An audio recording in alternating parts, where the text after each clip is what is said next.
not even mean Bauer's game for me. Oh, hey there, YouTube. Welcome back to another Thoughts from the Corner. Nailed it. Back here with my good friends Adam and Lucy from Game Night. And today we're talking about the new one, Half-Pint Heroes from Korax Games. 2 to 7 players, 30 minutes to play, ages 14 plus. You can ignore that 14 plus. I'd say probably 10 plus. And I believe it's getting brought to the States potentially by Lucky Duck Games. They're some way involved in it or distributing it.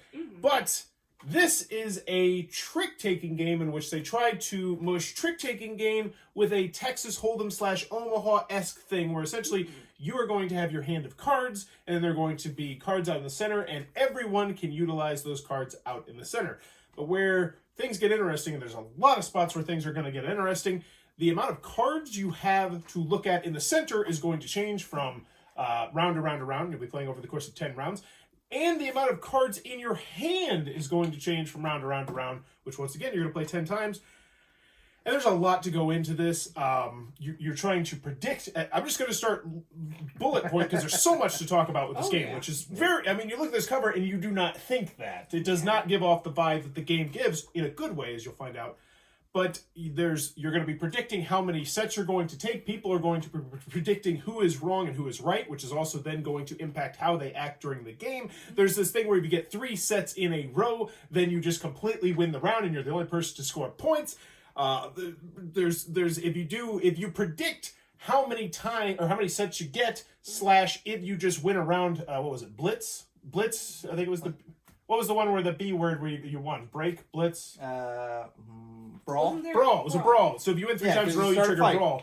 And if you're able to trigger a brawl or successfully guess the amount of tricks you're taking, I think it was 5 or 6 times in a row, then there's a gunfight and you just automatically win the game, which works thematically. But let's just get into our thoughts on the game. We played it 3 players. It goes up to 7 players. And you want to start, Lucy? I was really surprised about how much I enjoyed this game because I'm not the best at trick taking and I'm not the best at poker. Like the combination of them, because the last time I had a combination of 2 card games, it didn't turn out too well.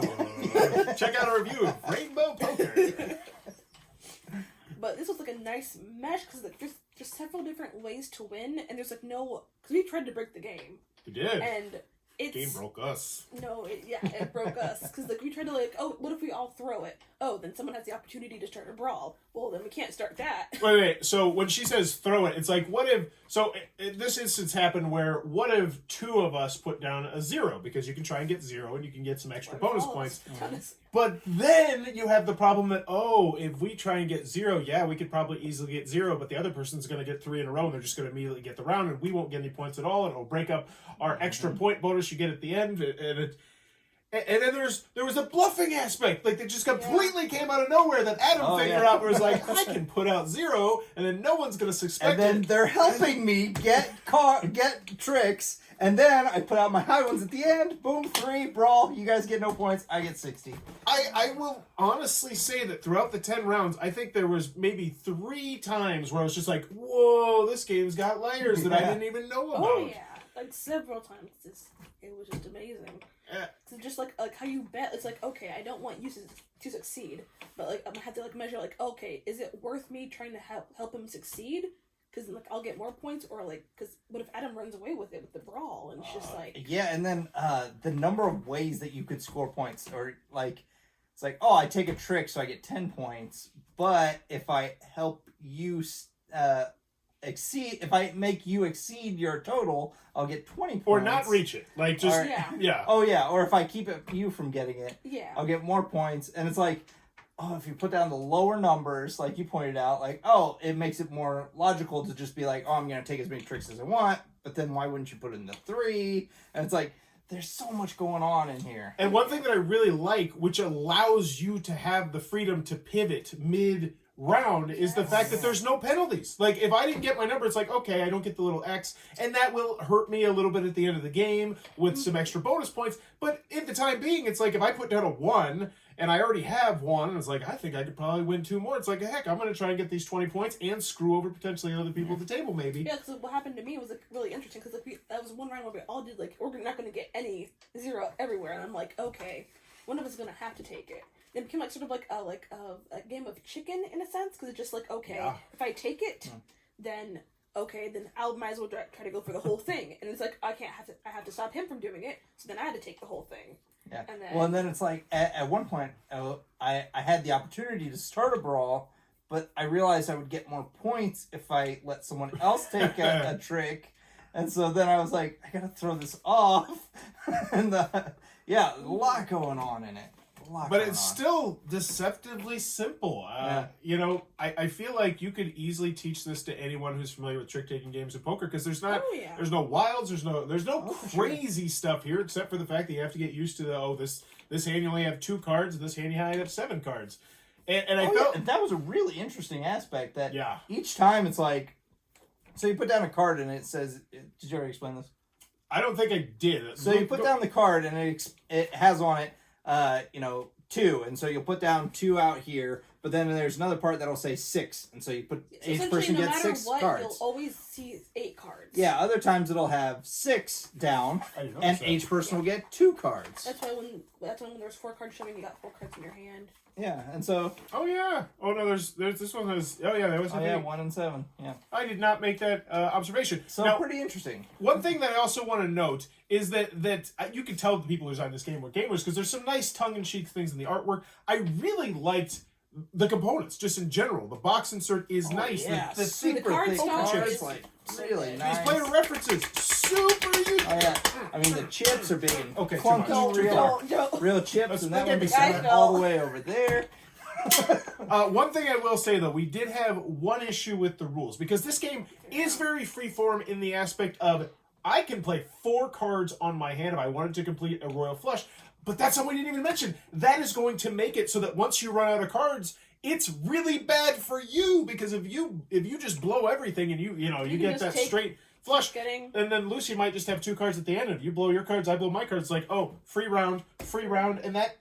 There's so much. And if she took the hand before that, there she got the brawl, and we didn't get any points at all. One issue, though, I did have with the rules, and I was getting to that, is we weren't sure on one of the rules, and that had to do with playing cards.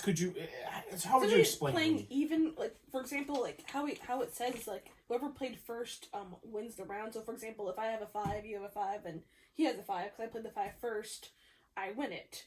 But it doesn't really give you any options to like try to beat a tie. So we had like this sort of like, I guess, home rule. So yeah, what she's saying here. So in regular poker, let's say I play an ace, and then we all have king 4, ace king 4, ace king 4, ace king 4. Was I able to then play another card, which would give me that additional bonus kicker? Because it doesn't say that you can't play all your cards. And if you play all your cards early, like let's say you're just like, I'm going to play out my 5-card hand.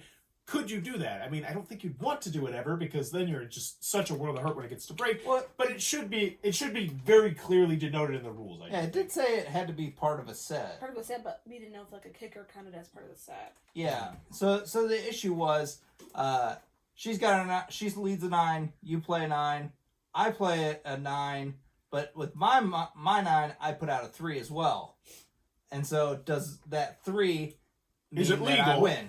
Yeah. But to me, I say yes, because, well, I guess we don't have to get it. Because that's an extra card, so that hurts you. I mean, you're spending extra to get that. I would just like it very clearly displayed in the little booklet in some instance. And they had the opportunity to do that. They laid a lot of examples that could have been more useful, which, I hate that when I see an example. I was like, you could have just changed one thing and answered a bunch of clarified. But that's about my only minor nitpick. I'm really excited to play this with more players. We played it at 3. It goes to 2 to 7, and I absolutely think this would shine at 7 players. I think it would change the whole dynamic. Yeah, it was like it was like between 3 players. Like I think definitely like an odd number might be the best for it, because there was like sort of like a fight back and forth. Because like, okay, I had to take down Adam, but then there's no one watching Forrest. So then hopefully Adam will watch Forrest, and then Forrest will watch me.